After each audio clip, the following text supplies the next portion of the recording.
Greetings, Hello! elders into the unknown. We have returned again to investigate the Cthulhu cult.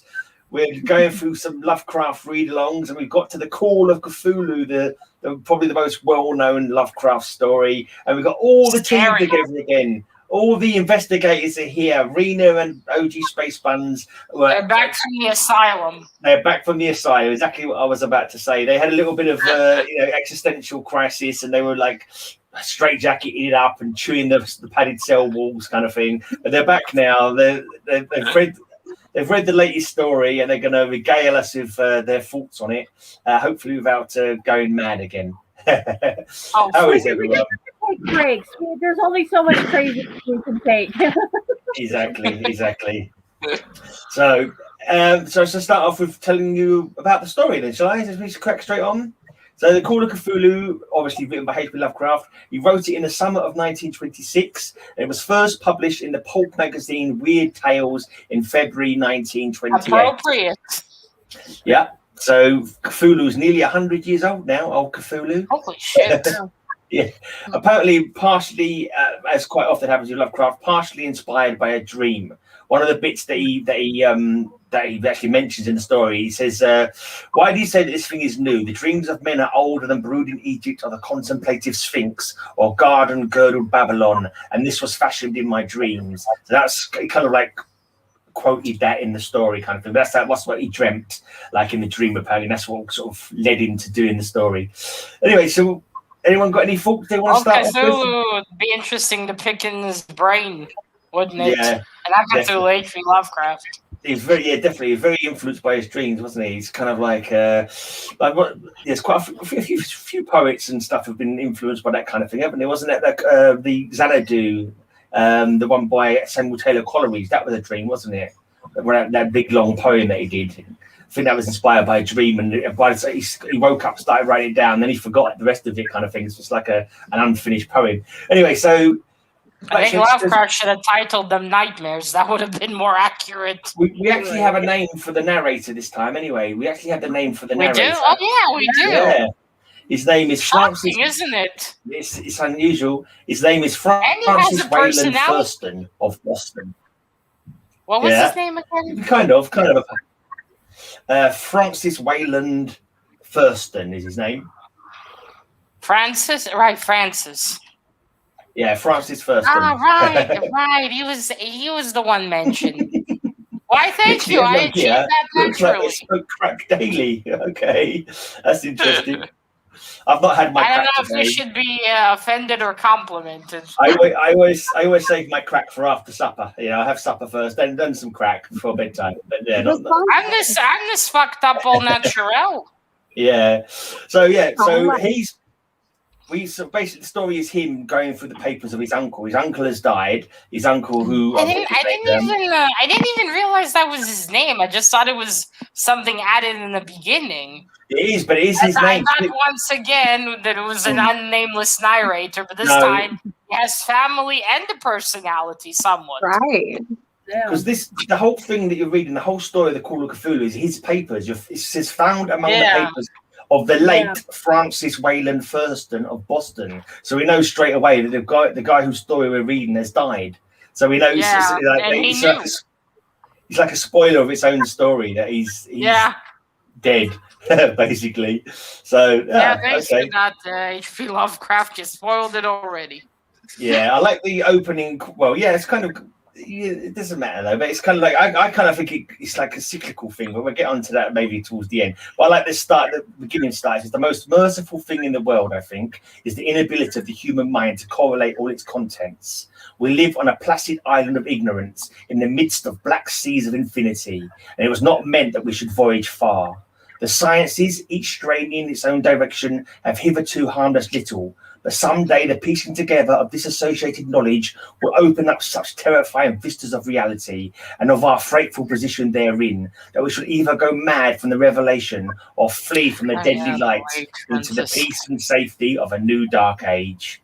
is the kind of like one of the opening quotes kind of thing. And this whole sort of story of him reading through the papers is basically him piecing together different bits of the story to get the whole story together. So that kind of phrase like sums up the understand whole what story. happened to his great uncle.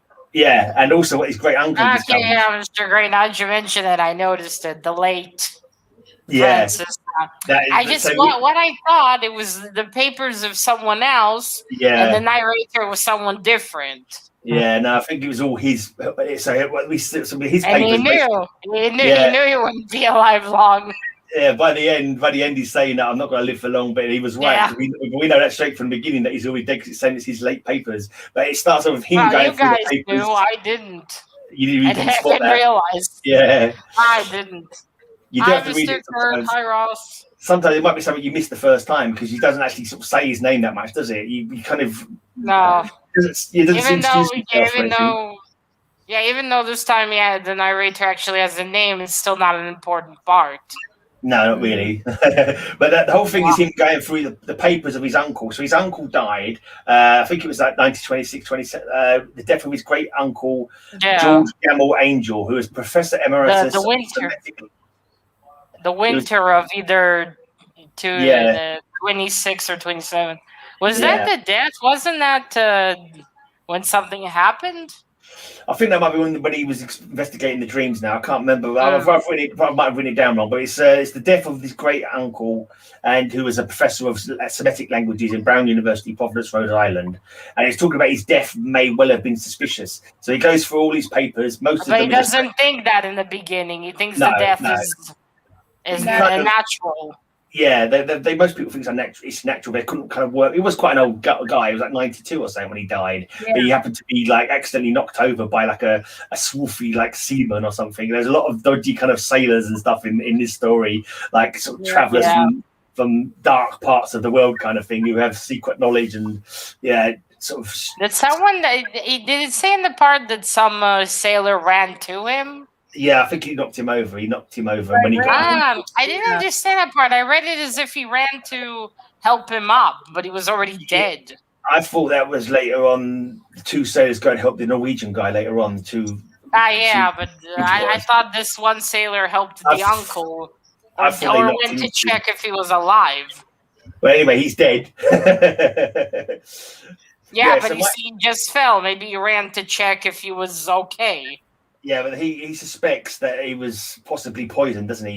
He starts thinking that maybe he was jabbed with like a needle or something, or a poisonous needle. So basically, he goes through his papers. Most of them are nothing important. Then he finds this one that's already locked, and he finds the key in his uncle's pocket, on his personal key ring. He keeps it with him all the time, and that's where he finds what happened. The uncle was visited by an artist, a sculptor by the name of, I hope I written it down because Wilcox. Wilcox. Henry Anthony Wilcox. He visits him because he's made it like a bas relief, like a sculpture kind of thing. He kind of saw in a dream. Cthulhu. Yeah, basically, we know it's Cthulhu, but he doesn't know what it is. He's been having dreams. He's been incensed to sort of sculpt this thing. He's even put hieroglyphics on it. He's obviously no idea what they mean or if they mean anything, and that's why. But they come to him in his dream, and he just starts doing it. That's right. Yeah. Or sculpting it. Yeah, and that's when he takes it to the professor, and the professor, unknown to him, has seen that previously. He's already seen that Cthulhu figure from a previous encounter that he had for like 17 years ago, kind of thing. So he's questioning the guy, and the guy's just saying, "Oh, I've been having dreams. I've dreamt this thing. I keep seeing like from visages that inspector that comes. McGrath, back in 1907." He came to their institution, brought a exact same figure for them to help him discover what it was. Yeah, that's right. And I think that's the part they use in games for this story. But instead of an inspector, they take a young private detective and get him to go to an island where there is a cult and mysterious deaths. Right, yeah, because this whole thing. That's what I noticed they often take. They take Cthulhu. They take the inspector from the story, and they take the cult, and that's about it most of the time. Those are quite big aspects of the Cthulhu and Lovecraft kind of mythos. There's always a cult all wanting to get untold knowledge from these deep ones or older ones or great old ones that are sleeping. But it also reminded me of the Call of Cthulhu role-playing game as well. Because in the Cthulhu role-playing game, they're all investigators. The players are all investigators, and they're always sort of searching for hidden knowledge and trying to find. They either die or go crazy, right? Yeah, or questioning people who've seen things. And this whole story is kind of like that. At first, he's found some research that his uncle did. And then he starts doing his own research. And then later on, we come to read the story and we're reading all the research put together. So I kind of thought it was cyclical because he's saying like that, I hope nobody finds this stuff. I think my uncle someone did. Away. Yeah, I think my uncle put this away so no one would find it. I've found it now. I've made some more notes. And now we come along and we're reading it. So it's kind of like we're reading the notes that he didn't want anyone else to see kind of thing. And it's like, does that mean we're all in danger now from the Cthulhu cultists? Because we now know more than we... Some people who read the magazine back then freaked out about it. No, I just like... You think any of them believed it, like with Sherlock Holmes, where people believed he was an actual real detective? No, I don't think so. I'm sure they knew it was all like just a story, but yeah. Hello, busy mama. We got 2 moms today. 3. Sharon. Yeah, and I thought I found because of like reading it again. It's been probably a while since I've read it, but I thought I got a deeper appreciation of it, and I kind of like appreciate that kind of circular thing of it, like of him investigating and then putting them 2 and 2 together, adding all the things up, getting the idea that all the different things apart don't mean anything, but when you put them all together, you suddenly get the knowledge and that's what makes you go. Yeah, some investigating was done in this one. Yeah, definitely. Not just stories were heard, but he actually went around and investigated. Yeah, he did a certain amount of checking up on his grandfather's, his grand uncle's investigations as well, didn't he? Because he's as well as the artist who made the bas relief, but he'd seen previously from the grass that is one lucky bastard. He's the only one who came out of this okay. Who, the artist? Yeah, on the I think Cthulhu might have liked him or something, and he said, "You know what? I'll let you live, not crazy. Continue, my son." Yeah, but I wish there was one guy who lives and gets away to record the tale. Yeah, but he didn't record it. The artist didn't record it. He was just used to show these dreams. Mm-hmm. It's interesting how he didn't die. Like the architecture went crazy. And died. Yeah. Oh, there was that one guy in London jumped out a window. Yeah, and I thought of the first story. I was like, is that our man? Yeah, it's possible. Yeah, it's possible. I wonder if it's connected. If Lovecraft just went back to that as a reference. A man that fell out of the window screaming. Yeah, well, it's very close to Dagon, isn't it? Because they've got the sunken island that raised out of the water. It's exactly the thing that happened in Dagon. So it may well be the same location. I immediately thought of that. I was like, oh, is that our guy? Yeah. Is that our guy from Dagon? I like the thing that's like basically there was an earthquake, wasn't there? There was an earthquake that must have shook up the part of the Pacific where that island must have helped to raise the island up. Maybe woke up Cthulhu slightly in his sleep, although he's already kind of dead but dreamers. It says in the thing, one of the I can't remember the actual quote now, but it's strange how even death may die. So he looks like he's dead, but he's still awake. He's still because obviously they're alien, they're not like us. So even though he's dead, he's still able to reach out his mind and that kind of thing, isn't it? And communicate with his followers, I think. And was that quote trying to say that Cthulhu will be here even after death? Yeah, I think he's supposed to be dead but dreaming. That's what they say. One of the quotes that they say about him he's dead but dreaming. No, I know. I just can never. I don't really understand that quote fully. Does it mean that Cthulhu will be here even after death, even after the world is over? If that's what that meant. I think he looks like he's dead because he hasn't moved for like a million years or whatever. He's kind of like eons. Yeah, it's like in his house in Riley, dead Cthulhu lies dreaming or waits dreaming, isn't it? So he's like dead, but he's waiting and he's dreaming. And so it's like, okay, is he dead or not? I suppose it's like a death stroke sleep kind of thing. It's more than sleep, but I don't know. Maybe it's like vampires where they just go to sleep for centuries. And once they get a bit of blood in them, they start to arise. Yeah, or in his case, when the stars are right. I think he says the stars have to be right, and something about Cthulhu. Someone has to do something to raise him, or something like that. I'm sure that was mentioned at some point. His followers is called has to go to that place and open that door. The one the sailors opened by mistake. By accident, that's right, because it had that phrase, what cultists had tried to do. Yeah. What the cult tried to intentionally do, a bunch of helpless sailors did by accident. Yeah. That's right. Cthulhu needs better cult members. They're useless. Yeah. Shall we go back to so he's correlated all these clippings of people who started dreaming about things around this certain period of time, just after the earthquake. I think it was like something like March to April, something like that. It was a couple of weeks. People were having more dreams, and then there was like a spike, and like the Wilcox went kind of mad for a while, didn't he? Went even madder, like he was put away for a while, wasn't he? And it was like something to be like a spike. I know he didn't go mad. Wilcox had a fever. He had a state of a fever, delirium, and they took him home.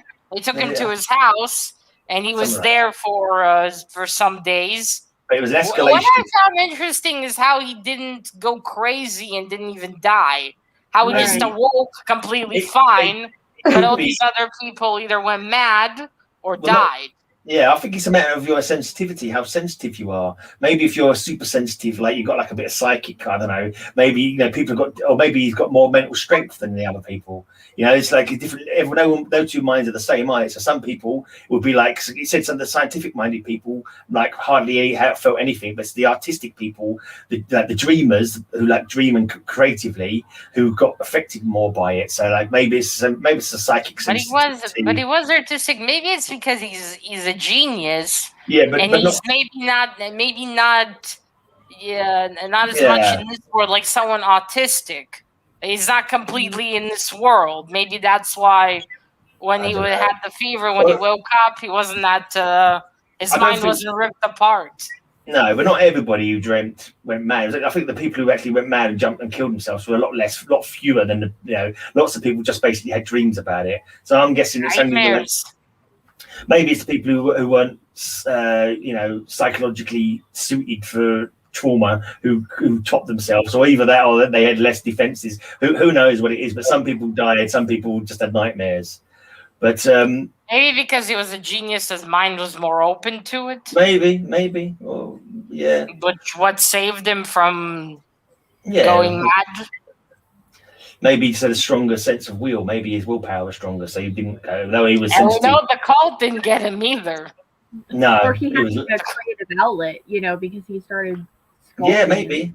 Yeah. So maybe he did what? He had a creative outlet. So instead of having it all bundled up all the time, he did something. Good point. The statue. Yeah. I think what can our architecture do? He can't build a Cthulhu building. Yeah. I think Rina's the most likely to go crazy out of us lot if Cthulhu does wake again, because she's a writer, so she's like thinking of stories all the time.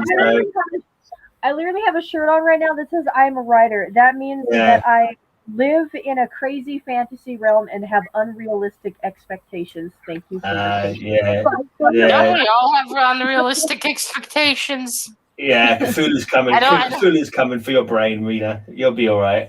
I don't know.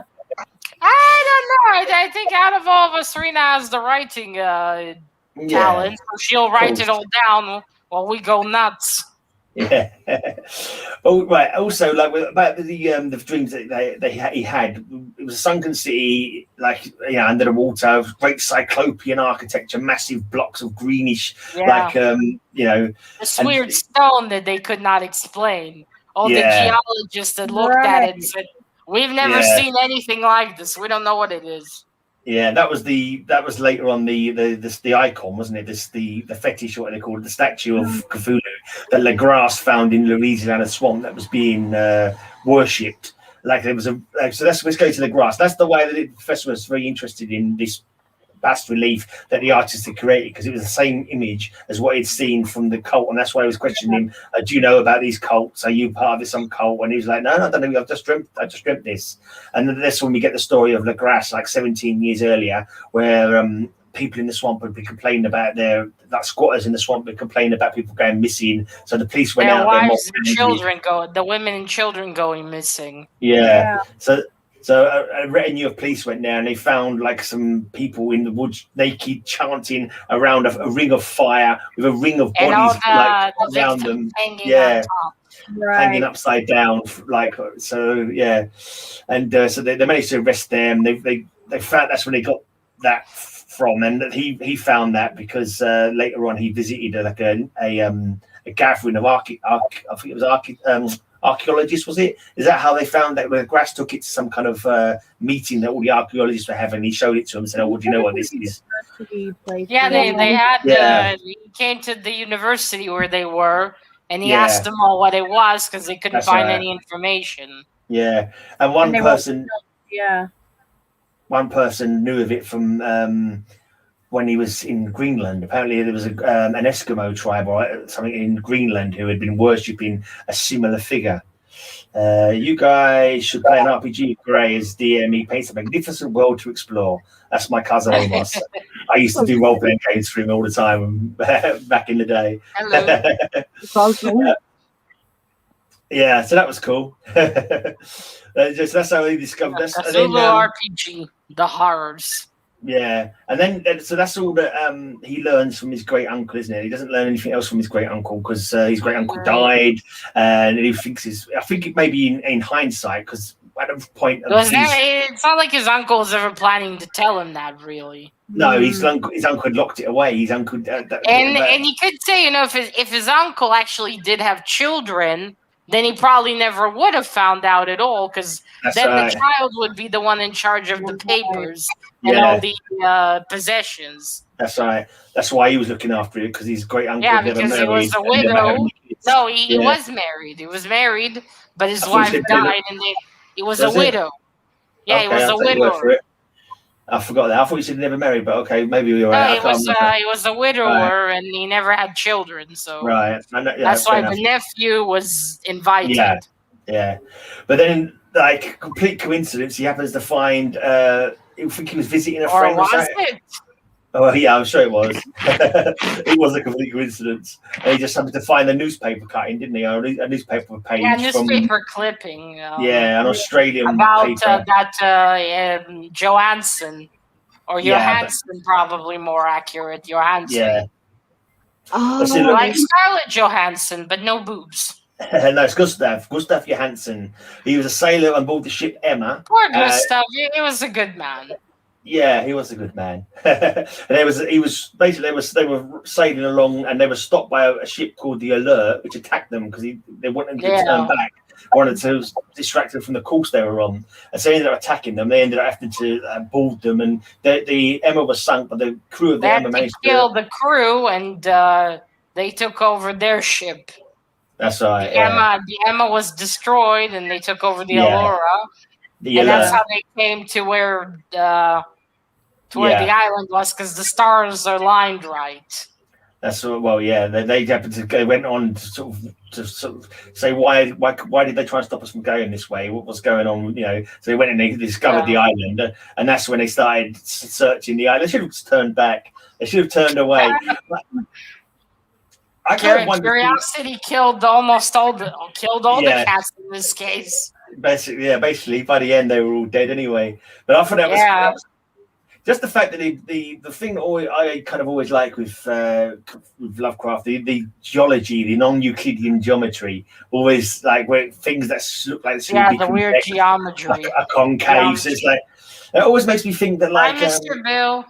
Because I kind of think that the depths are all wrong. Like Cthulhu's like sometimes sort of mentions being like miles high, like miles. And it's like, how deep is the ocean there? So it kind of makes me think, is it kind of like a portal? Yeah, he talks about being miles high, doesn't he, in some of the dreams? And I'm thinking maybe like because of the difference of the angles, that there's some kind of like space-time kind of warp there, as well as the city rising up. I think there's some kind of weird space-time elements as well. That's why the angles are all wrong and obtuse is acute. Perhaps because you kind of have to wonder how big exactly.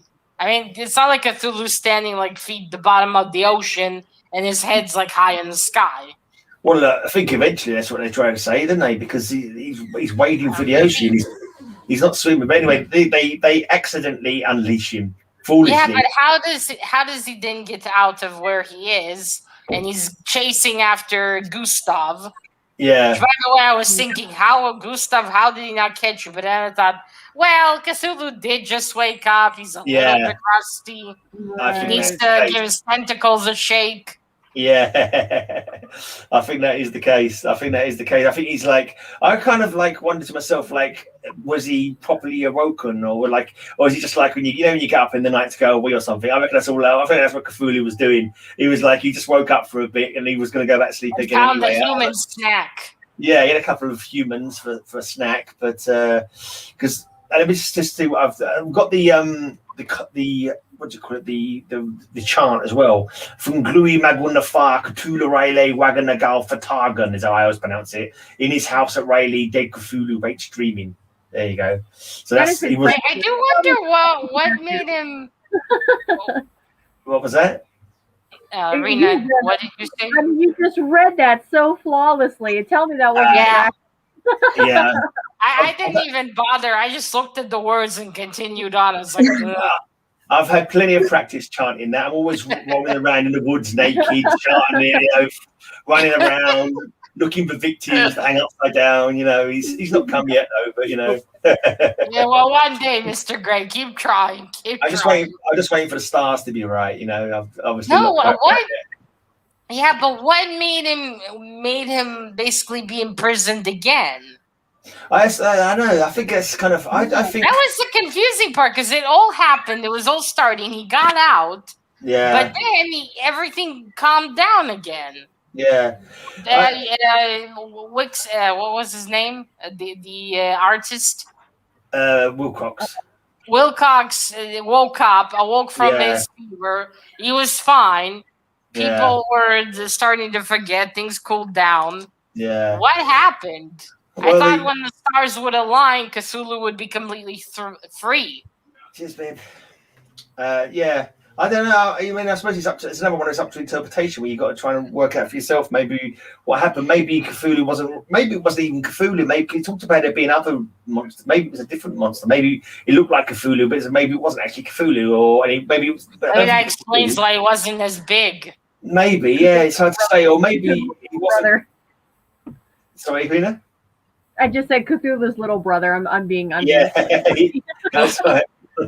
or one of his people, perhaps much smaller than he is. Yeah. So he got out of that hole. He went after the sailors.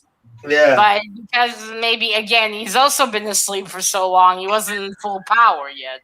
Yeah, maybe the stars weren't quite right. Maybe it just woke him up for a bit, and then another earthquake came and it sunk back down again. He went, I'll have another lie. Maybe he's having a lie-in. Maybe he put snooze. I'll put it on snooze for a bit. I'm going to go back to sleep for a while. Or maybe the other thing that's a possibility as well. Maybe he is awoken and he's going. It's just like he's in no hurry. He's been sleeping for millennia. It doesn't mean he's got to get straight up. Maybe he's still having a cup of tea or something, and he's going to maybe he's still going to come, but maybe he's waiting. Maybe he's waiting for that time, like you said, when man will be beyond morals, and that's when he'll come out to rule them, to give him more chaos and more fighting. Yeah. Well, and I was kind of thinking too that I know that the island sank back down, but there really wasn't any at least from what I read, there wasn't anything that actually confirmed the fact that Cthulhu was trapped again. So I was kind of, even though the island sunk, maybe he's just wandering around the bottom of the ocean at this point, waiting for his opportunity. So there's no real guarantee that he's actually sleeping because there's no fact to prove that. So that's a good point. Because we don't know that he's actually went back. Can I go? I wanted to read the description of him. I wanted to read the description. What else? Oh yeah. Also, Gustav's hair turned white. I forgot about that. Gustav's hair turned white, didn't it? Yeah, from blonde to white. Well, after what you've seen. We kind of jumped ahead a little bit actually as well, because when he found the article, he then went to Australia to try and get more information about it. He did some more research of to follow up on the article. And then he went to Norway to find out that Gustafsson had died. Gustafsson had died mysteriously. There happened to be some sailors around at the point that he died. It's that's strange. But didn't he, that's why I didn't understand, Mr. Gray. Did Gustav commit suicide? No, some papers fell on him, and two sailors. When he reads when our narrator reads the papers that Gustav left, he says, "I hope it looks. I hope my wife doesn't suspect anything." Yeah, like this. I thought that he planned to. No. But by the way, why did he die from papers? No, some papers thrown in. 2 sailors went to help him, and then suddenly he died. So the idea is that they probably spiked him with a poisonous dart or something like that, or stabbed him with a needle. Okay. You know, because the doctor couldn't see any reason they died. I imagined in my head, I was like, a few sheets of paper just fell on him, and I imagine it was like a big bulk of papers that fell on him, but it wouldn't be enough to kill him. But then I reckon he was probably stabbed or something, probably like a poisonous pin or something like that. Because he said the doctors couldn't find what killed him, so he put it down to maybe poor constitution and heart problem or something like that. Didn't I think this is something like that. So that's when he gets the papers. That's when he gets the papers that Gustafsson had written in English, so his wife couldn't read them, and he managed to get them off her. That's when we find his story, which we've just been relating for the past 5 minutes. Paper cuts can be dangerous. It's true. Paper cuts can be dangerous. Yeah, that is true. Well, what did you think, Alexa? I don't know. I thought it was really creepy, honestly, and just like, yes, to imagine that these are things that he like had nightmares of at one point, like. I do not envy this man in his dreams at all. I'm okay without this. Yeah. I must say, out of all the stories, this is my favorite one so far. Yeah. This one had much more to it, also to be invested in. Yeah. Unlike the previous ones. You kind of learnt a lot more, didn't you? It wasn't kind of like it was less of the other stories. You've just been like little glimpses, haven't they? Tiny little glimpses. But this has been a much more sort of fleshed out story. Yeah, when H.P. Lovecraft has more time or more paper to write on, I mean more room in the magazine. Yeah, he certainly does make it far more interesting. Yeah. I mean, not the previous ones are bad, but this one just has so much more to it. Yeah, because it's a bit more lengthy story. But I was reading in the Wikipedia, apparently the Weird Tales didn't want to take it, but Lovecraft's friend told them, oh, well, he's taking it to somewhere else. So they was like, oh, we'll best take it then, otherwise someone else will use it. So that kind of thing. That's what I read on Wikipedia. So it wasn't initially accepted by Weird Tales to see print. So we're kind of glad that he did. Otherwise, maybe we wouldn't have, he wouldn't be so famous, and his stories wouldn't be so well known today. Little Cthulhu buddy. Yeah, maybe not. Think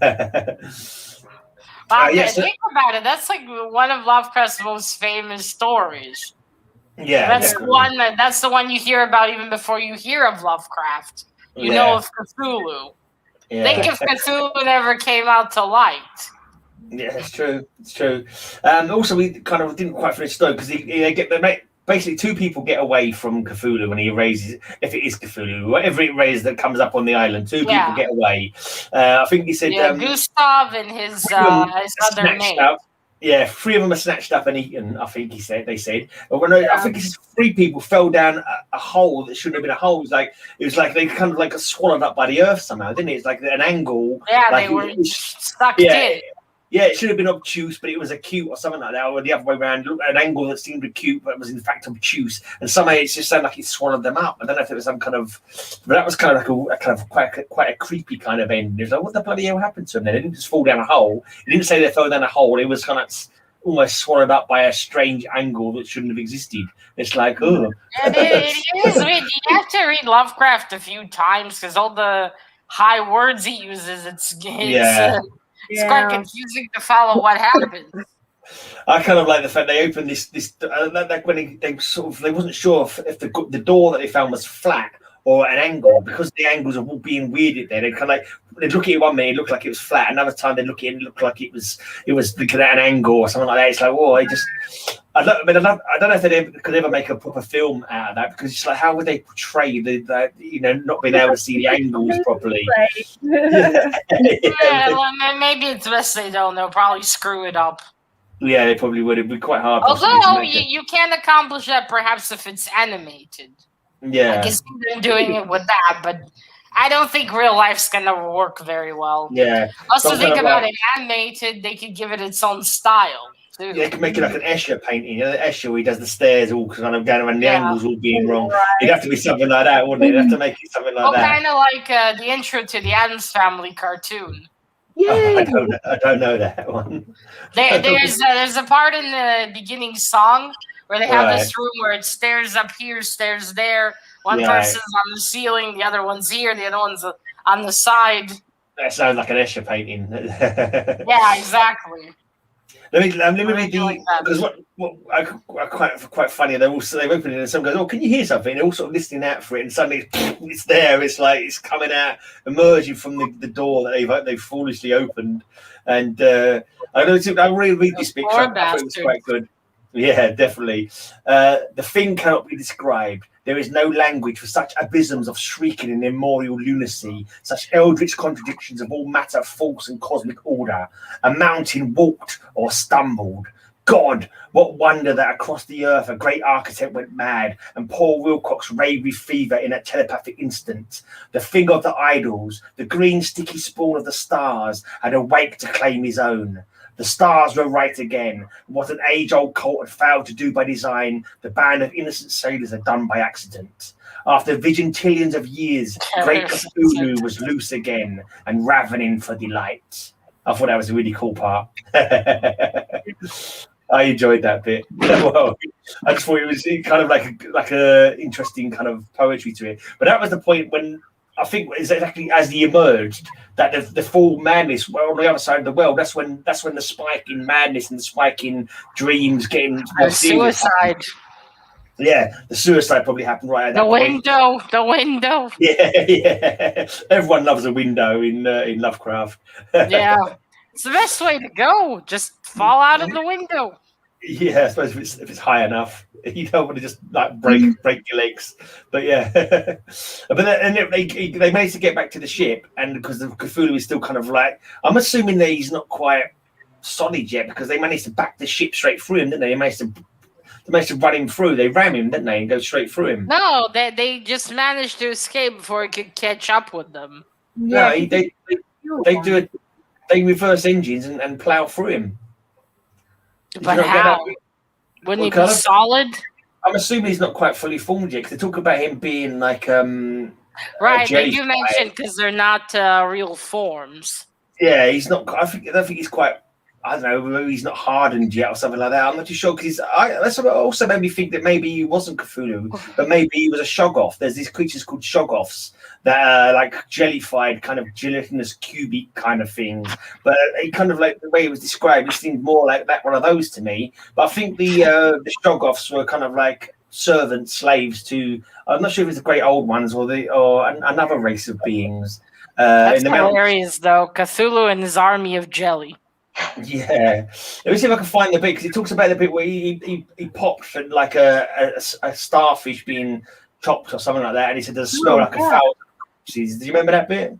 Yeah, and he talks about because he does like this long description of like how it pops, and that's right. Yeah, here we go. I've got it here. But Johansson had not given out yet. Knowing that the thing could surely overtake the alert until steam was fully up, he resolved on a desperate chance and, setting the engine for full speed, ran lightning light on deck and reversed the wheel. There was a mighty eddying and foaming in the noisome brine, and as the steam mounted higher and higher, the brave Norwegian drove his vessel head-on against the pursuing jelly, which rose above the unclean froth like the steam of a Damon galleon. The awful squid head with writhing feelers came nearly up to the bowsprit of the sturdy yacht, but Johansson drove us relentlessly. There was a bursting as of an exploding bladder, a slushy nastiness as of a cloven sunfish, a stench as of 1,000 open graves, and a sound that the chronicler would not put on paper. So yeah, basically he rams him rather than I thought they were just went a different direction and just managed to escape. Right. They went a different direction straight through him, basically. Because he realised that if they just try to get away, the steam wouldn't get out quickly enough, and Cthulhu would catch them. So he decides to try and ram them. Not Cthulhu, though. No. So, yeah. And the whole just seeing the word jelly in the story made me laugh. Yeah. So it's kind of weird. So It's not that kind of entering, Mr. Ross. It's different. Sorry, not that kind of ramming. I don't know what joke he's coming up with. But I'm not sure either, but I'm guessing. I think OG spacebunzz knows. She's laughing. She's obviously thinking it as well. So there it is. So that's kind of the end of the story, because he discovers that, and once he's discovered that, he starts thinking, well, they're going to come for me next. I know too much now, and he starts getting. Yeah, I'm sure they're going to come for me, and as we know in the beginning, they do. We know he's dead because we realize. Yeah, but before that, he hopes that they're gonna be smart enough or merciful enough to burn the papers and not make sure it doesn't spread around the information. But he doesn't actually burn them himself, does he? So it's like he kind of no, he doesn't burn them, but he hopes they don't spread them further. Yeah, I kind of got the impression that he's hoping they'll find them and take them with them, but they don't. As we come to find out. Yeah, because we're reading them. We're reading the papers. We're reading his discovery. The whole story is us reading the papers of his discoveries. So it's like, oh no, we know too much. Oh no, we know about the Cthulhu cult and the monsters of ancient times that dwell under the oceans. So we're all going to go mad now. Yeah, the great old ones. Now we know of their existence. We know that we are just but ants. We're just tiny little beings on this world. We're not we're not top of the food chain anymore. Now we doomed the entire stream to be taken by the cult of Cthulhu. Yeah, so now we've all got to go mad. Anyway, that's kind of my roundup of it. Was anyone else? Anyone else got anything they wanted to add about it? Anything that they've took from it? Well, I mean, from all of H.P. Lovecraft's stories, I mean, just his description is just insane. I mean, I know that he uses like the long and fancy terms and stuff like that, but I mean, his descriptions are phenomenal. I mean, the way that he can just paint it, because I mean, even though this is one of the longer ones that we've read, I mean, he still manages to keep it short, but add so much description on because there's not much dialogue. I mean, because it's somebody telling you, there's never really that much dialogue, at least in the stories we've read. Yeah, there's no good dialogue, is not there? his favorite thing. It just sort of says so said, yeah. Right, but there's still the description of what they're seeing, and and he uses all the different senses to put together. I wish someone would translate his stories to stupid. So us uneducated people can read it, because it's so difficult. When I reread this again, I'm gonna have to stop every other word to go check what it means. I mean, I try to understand best from what I read, but there's so many descriptions and they're like, I'm not checking everything right now. I think there's some company has been doing Lovecraft for kids, and they've translated the stories into there's even ones like Dr. Seuss. There's people who've made Lovecraft into Dr. Seuss. Are they nuts? They're letting kids read this stuff? Yeah. I can't wait to see how they describe suicide. Yeah, well, you see, kids, this is how someone commits a stop life. Yeah, I think maybe that's a stop life. Ask mommy. Maybe they veer away from that kind of element of it. I've not actually read them, but there are definitely some Lovecraft, almost like Dr. Seuss books, with rhyming and everything like that. I think there's an A to Z of Lovecraft. A is for Azathoth, B is for I don't know, bats from hell or something. I don't know, but I'm not lovely. I've not actually read them, but I am pretty sure they are out there. No, I was just hoping for someone making the words more simplified, so when you read it, you can understand better what the hell. It's like in my Dracula book, for the more difficult words, you can go back to the end of the book. Yeah, and it explains to you what these things are. Right. Baby's first Cthulhu mythos. I think that might be what it's called, actually. I think I have read that. You. Baby's first Cthulhu mythos. What a lovely thing to read to your child. Yeah. I use for insanity. He's for asylum. At least later on they can blame you officially for doing it to them. Yeah. S is for suicide. This is why little kids are terrified of monsters when they're like little. This is why kids think there's monsters hiding in the closets or under the beds. It's that. Probably not gonna want to go to the beach. They'll think Cthulhu's waiting down below. Yeah, you just got to say to kids, there's no monsters in the closet. They're all under the ocean in the Pacific. Don't worry.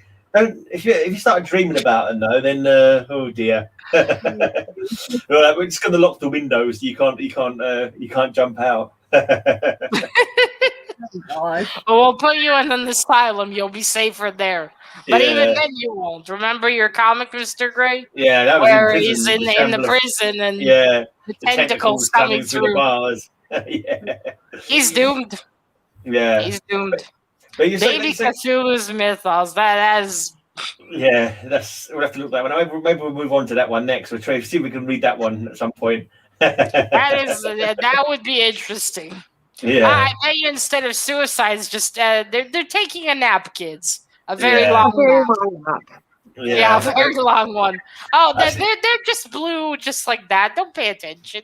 I kind of want to read it now to see how they got around it. Actually, now you mention it, I kind of feel the need to sort of work out what they do talk about. Obviously, C's got to be for Cthulhu, hasn't it? Yeah, because if it's for kids, I mean, you'd think they'd have to remove a lot of the more subjects. I would assume the so. Suicide, the madness. How do you explain that one? Yeah. Well, you see, kids. You know when Mummy doesn't get her special medicine, that's when she goes mad. Her vodka and orange. That's when she goes mad like this. Oh, no. Yeah, you see these people go on the live. Yeah, on the live. Yeah, they're staying still for a very, very long time and starting to smell. That's what they're describing. They commit to non-life. Yeah, and I think that's what the kids are using on the internets these days. Yeah, they're committing to non-life. Non-life. Yeah, so like you say, it's kind of like up in the air. Was Cthulhu really waking up properly, or was he just kind of like rousing from his dream for like just for a minute? Was the fact that he got round what made him go back to sleep again, or was the ritual not properly done? Maybe there had to be a sacrifice within a certain time for him to be like properly in the world, kind of thing, So. Maybe when this was supposed to happen, a lot of his followers would be the one to commit suicide. Or be the one to sacrifice themselves, and then perhaps turn to enough of them. Maybe they need to do the chant. Maybe they need to do the chant. Maybe they need to be on the island and do the chant once they let him out to sort of help him, I don't know, solidify properly or something like that. Yeah, perhaps. That's an option, isn't it? That's an option. Perhaps only his underling really was awoken, but not he himself. Yeah, that's another option. Yeah. Well, they run out of 1-up mushrooms. He's talking rubbish. Russ, there's nothing. That's Mario, mate. You're getting it all wrong. You're mixing your genres. Yeah. That's a way to explain it. He went like Mario up the mushroom.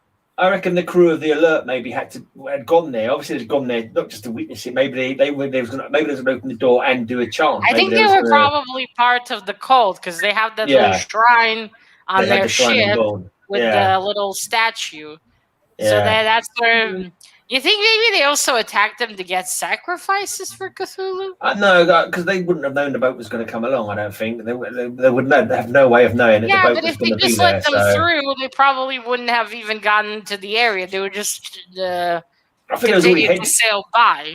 I think they was already heading in that direction. That's why they stopped him and tried to get him to turn back. That's what they seem to suggest. The island, yeah. Yeah. Yeah, well, I guess they could go, hey, guys, do you mind turning? We're about to wake our squid god. Yeah, something like that. Who knows? Who knows? But yeah, overall, jolly good story. I thought jolly cool stuff. Anyone got anything? Poor Gustav's poor mate, though. He just looked back and went crazy. Yeah. That's it. Yeah. That's it. That was all. That's all she wrote. But Gustav's blonde hair went right, so he wasn't exactly. And he was even his wife said he was a changed man. He still remained sane for somewhat. Yeah. After, but his wife said he wasn't the same as he. She said that it kind of, he said something like it ended him. That trip ended him. He wasn't the same afterwards. So I'm assuming he must have been having nightmares. Also, we was talking about the artist Wilcox. Like when he visited him later on because when he got the bastard, if he went to visit him to make sure because he thought for a minute maybe he heard about this story and that's what made him make this. That maybe he was lying to his granduncle. Yeah, or maybe he'd heard it from somewhere else, and that's what made him dream about it. But that's when he discovered all the other dreams. But he was still making stuff influenced by what he'd seen. So I'm wondering, maybe he's not completely sane. Maybe that will start getting worse. Maybe he might start dreaming again, or just because the fact that. No, I don't think so. It seemed like that when he awoke, he was cured of it. Yeah, but the fact that he's still making lots of images of it, it may be something that will still play on his mind. And once you've been touched by a Cthulhu, I mean, are you ever completely normal again? Maybe he might descend. It might have something still to do with his genius. Perhaps that some way protects his mind. I don't think so. I don't think genius helps you against Cthulhu. I think in fact, genius is probably not a detriment. Cthulhu, but maybe because he's more open to it, more open to all the cosmic possibilities. Yeah, maybe he's less likely to go mad from the concept. I think personally, if you're intelligent, you're more likely to go mad, to be honest, because you understand all the bloody the variables.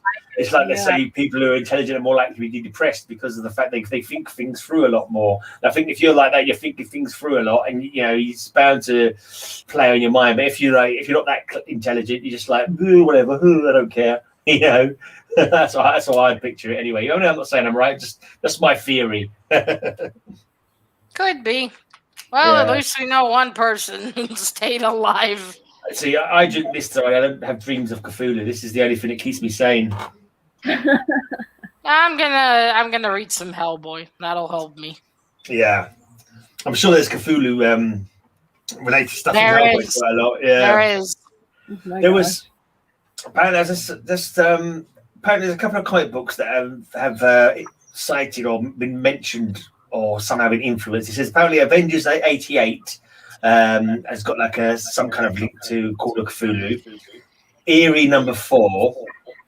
So Eerie makes sense.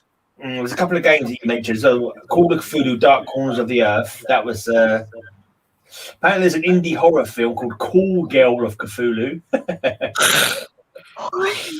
Obviously, loads of. I can already see her makeup. I can see her makeup. Yeah, loads of heavy metal bands, of course. And apparently, Black Manta in the movie Aquaman actually quotes from Call of Cthulhu. Apparently, he says, "Loathsomeness waits and dreams in the deep, and decay spreads over the tottering cities of men." I haven't read any Cthulhu then. Also, I was too busy staring at Jason Momoa. Yeah, apparently I didn't really pay attention to the brother.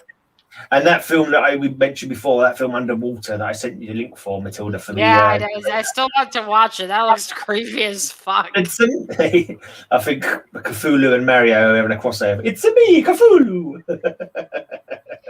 Can you imagine instead of a mustache, she has tentacles here? I would quite like to play a game of Cthulhu Kart, actually, with like Mario Kart with all the Cthulhu mythos creatures instead, like tentacle attacks and all that kind of thing. That would be quite fun. and our characters will be unnamed narrator 1 and 2. Yeah. Right.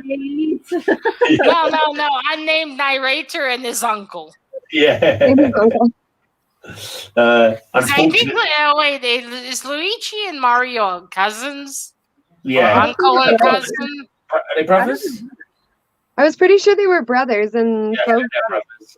Yeah. Oh, well, we'll have the unnamed narrator brothers instead. Yeah, in Cthulhu Kart. Yeah. What story is next, Matilda? What we got next? The Collar Out of Space. Ah, yes, another good one. They made a good. Nicolas Cage just did a film of it recently. It's pretty good adaptation. Did he make faces in it? Oh, he made lots of faces, loads of It's pretty cool. There's that one face of his. I see it in the memes all the time. Where he's in a church and he turns around. It's creepy as fuck. That you see in your nightmares. He's about to haunt you. He can be quite intense with his acting. No, I don't know. I haven't seen that many movies of his. Oh, I just seen the steals. Okay, the next one is also pretty long. Yeah. It's from page in my book. It's from page 62 to 86. Well, that's fairly long. Fairly But long. then the one after that's only 4 pages. It's the Curse of Yig. Oh, yeah, cool. The Curse of Yig. Yig. And then the next, the next one's pretty long. All right. So the Color Out to Space will be our next one. Cool. Anyone got anything they want to add about that? The last story? I need to reread it again. Hi, Tat. Good to see you. Glad you could jump on near the end. Yeah. So we'll call this a day then. Cheers for coming in. Yeah, and the next week we'll read Color Out of Space. The Color Out of Space. And we shall discuss it next week. Thanks for coming, everyone. Bye. and until next time, we cite after me from Gui Magul Nafak to the Raye, we're gonna go for Targan. Right back at you.